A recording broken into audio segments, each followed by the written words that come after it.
안녕하세요. 난소암, 사기, 유방암, 갑상선암 그리고 위암을 다스리면서 12년째 살고 있는 나목두기입니다. 오늘도 병상일기를 보려고 하는데요. 오늘의 병상일기는 자연치유를 시작하면서 병원에서의 어떤 일상 이야기들입니다. 그래서 오늘 병상일기에 자연치유 어떻게 하세요? 라는 제목을 붙여봤습니다.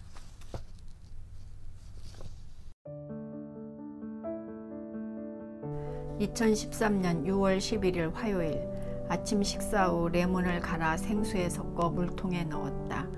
그리고 강의 들었던 읽을 자료를 배낭에 챙긴 후 카타리나와 함께 잣나무 숲길로 운동을 갔다. 계속 오르막길을 가다가 40분 정도 지나면 편안한 평지와 함께 누군가의 잘 정리된 묘가 나온다. 그곳이 1차적으로 쉴 수 있는 곳이기도 하다. 체력적으로 힘든 환우들은 그곳에 돗자리를 펴고 누워 햇빛 목욕을 한다. 원래 운동 코스가 1시간 30분 정도인데 난 아직 그 코스에 도전을 하지 못하고 항상 이곳에서 햇빛을 받으며 쉬었다 돌아오곤 한다. 카타리나가 코스 끝까지 갔다 오는 동안 난 햇빛을 받으며 항산화제에 관한 자료를 읽었다.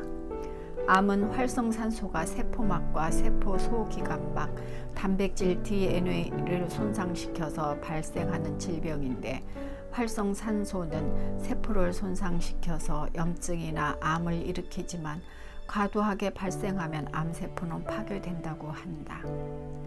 이를 이용한 것이 바로 대부분의 항암제와 방사선 치료인데 항암 치료와 방사선 치료는 암의 크기를 줄일 수 있지만 활성산소를 대량으로 발생시켜서 정상세포에게 염증을 일으키므로 약물치료 후에는 과일과 채소를 다량 섭취하여 활성산소를 제거해 주어야 한다. 또한 활성산소를 발생시키는 스트레스를 잘 관리해야 된다. 정신적 스트레스는 혈액의 산성화를 가져와 적혈구의 유연성이 떨어지게 되고 모세혈관이 막혔다 뚫렸다 하는 과정에서 다량의 활성산소가 발생해 암을 일으킨다. 그래서 활성산소가 세포막이나 유전자의 전자를 빼앗기 전에 세포를 보호하는 물질인 항산화제의 섭취가 중요하다. 신선한 과일과 채소에는 항산화 비타민과 항산화 미네랄, 항산화 효소 및 항산화 약효 성분인 파이토케미칼이 많이 들어있다. 청국장의 제니스테인, 강황이나 생강의 커큐민, 양파의 쿼세틴, 버섯에 들어있는 베타카로틴, 보라색 채소의 안토시아닌, 토마토의 리코펜 등의 성분이 항산화제이다. 오늘 공부는 여기서 끝이다. 산에서 내려오면서 내가 꼭 먹어야 할 식품을 다시 한번 인지하고 지속적으로 챙겨 먹어야 됨을 다짐한다. 6월 13일 목요일 현리에 들깨를 사러 갔다. 지금은 수확철이 아니라 기름 짜는 가게에 가면 살 수 있다고 옆 병실에 있는 환우가 안내해줘 따라갔다.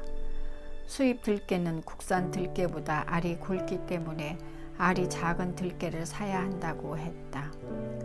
가게 주인이 친절하게도 들깨를 비교해 주셔 국산 들깨를 2kg 구입했다. 하루에 5숟가락씩 흑마늘과 함께 같이 갈아 먹고 있는데 요즘 자꾸 아랫배가 더부룩하고 가스가 나온다. 이곳에 와서 식사요법이 바뀌어 그럴까?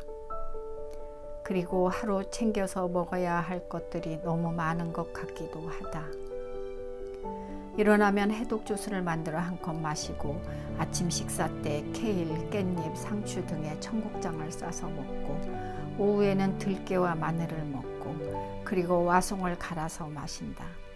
물론 많은 양을 먹는 건 아니지만 생채소들과 들깨가 잘 흡수가 되지 않는 듯하다.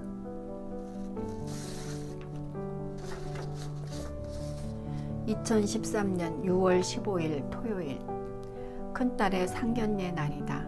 엄마가 아프니 딸이 혼자서 이것저것 챙기느라 바쁠 텐데 연신 엄마의 컨디션을 챙기느라 마음이 편치 않아 보인다. 사익감이 약간은 소극적으로 보이긴 하지만 성실해 보이고 학창 시절도 경제 활동을 하면서 열심히 보낸 것 같았다. 다른 경제적 여유로움도 사업하는 사람도 아니고 성실히 자기 일하며 내 식구를 잘 챙기면 최고의 신랑감이라 말했었는데 잘 선택한 것 같다. 딸이 청년 성가대 반주를 하면서 만난 청년으로 같은 가톨릭 종교를 갖고 있어서 다행이다. 엄마가 아프니 형편상 우리 집 3층에서 신혼을 시작하기로 정했기에 특별히 준비할 것도 의논할 것도 없이 간단한 식사와 함께 대면식을 끝내고 헤어지다. 2013년 6월 24일 월요일, 재활의학과에 들러 팔을 치료한 후 오후에 서울대 암교육정보센터에 갔다. 명상을 통한 스트레스 관리 강좌를 듣기 위해서다. 방사선 치료를 하면서 내 영혼 돌보기 명상 프로그램에 참여한 후 마음이 많이 평온해졌었는데 요즘 다시 불안한 마음이 고개를 들기 시작한다. 체중이 빠지니까 그럴까? 책을 통해 그리고 실제 프로그램 참여를 통해 들은 내용은 비슷하지만 그래도 나 자신을 다시금 돌아볼 수 있고 또 마음을 다질 수 있는 시간이 되었다. 2013년 6월 27일 월요일, 이 병원에서는 암 환자를 위한 식단을 위해 관계자들이 많은 노력을 하시는 것 같다. 병원 입구에 동서양 자연요법의 통합연구소라는 부제의 팻말에 맞게 환자를 위한 배려를 많이 해주신다. 한방 원장님의 강의는 물론이고 아침 저녁마다 직접 띄운 청국장과 각종 유기농 채소, 물김치, 사과 등을 준비해 주시고 식사를 못하는 환우들을 위해 2종류의 죽도 매일 다른 종류로 준비해 준다.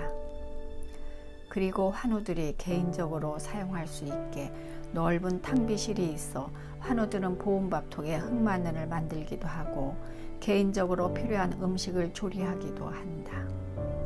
집에서 혼자 관리하기보다는 이곳에 와 다른 환우들의 완치를 위해 노력하는 모습들을 보면서 또 다른 힘이 생기기도 하고 열심히 공부하고 지속적으로 필요한 것들을 챙겨 먹어야겠다는 생각을 하게 된다.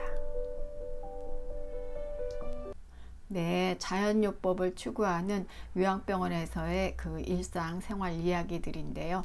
저번에도 말씀드렸듯이 저는 이곳에서 많은 도움을 받았어요.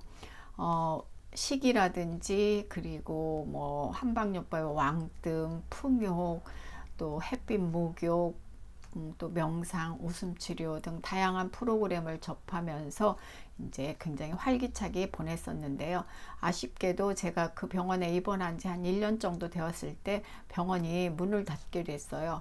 아무래도 자연치유를 추구하는 병원이다 보니까 이제 어떤 좀 가격이 비싼 보조치료라든지 면역치료 이런 것들을 이제 주로 좀 해야 운영이 되는데 이제 그런 것들보다는 이렇게 어떤 자연요법을 추구하다 보니까 어떤 경제적인 그런 운영난에 좀 어려움이 있었던 것 같아요. 그리고 그 당시 먹거리 등 이런 자연치유를 시작하면서 처음부터 제가 너무 욕심을 내지 않았나 라는 생각이 드는데요.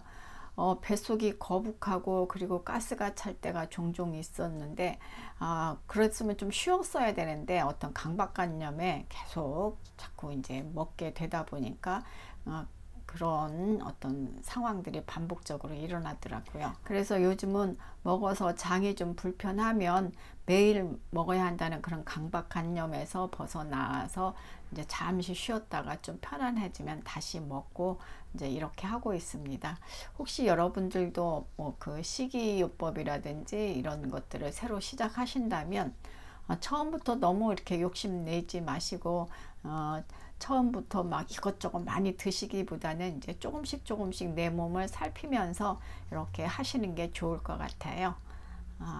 그러면 오늘은 여기서 인사드릴게요. 오늘도 활기차고 행복한 하루 되시길 기원 드립니다. 감사합니다. 저에게도 구독과 좋아요로 응원해 주세요.